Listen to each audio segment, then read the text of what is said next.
Годи здраво, што пише? Здраво, добро еве, на работа. Зова се јавам што ми пиша. Аха. До локалните ние нема да објавуваме дека го презимаме возилото. Па добро.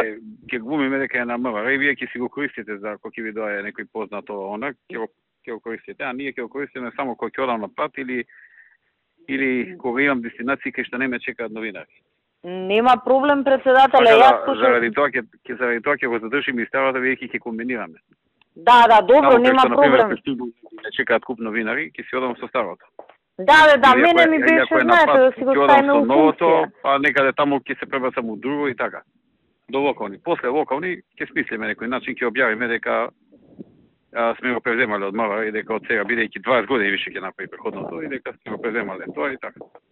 Добро, нема проблем. Јас пошто нели, мислам веќе се заврши така да, до локални нека си биде на ваше како се вика тоа.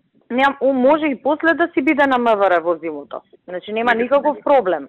Значи собственик си е МВР, нема никаков проблем.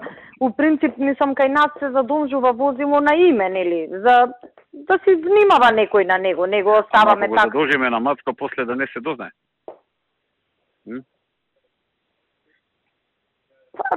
Мислам, дознавањето е тоа, некој надвор ако види, иначе нема друго дознавање.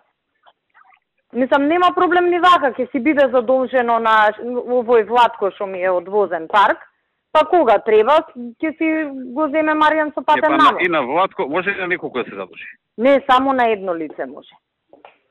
Па на Владко одвозен парк, задолжи го. Пошто он е, нели, началник. Кажи му дека многу често ќе го користиме и ние. И секогаш кога ќе ни треба да ни го дава. Да, мислам го знаете Владко Никни што ме прашавте за него. Тоа е ептене окей дечково, мислам. Нема проблем. Секогаш кога ќе ни треба Матко и тој другиот, како се кшате. Да.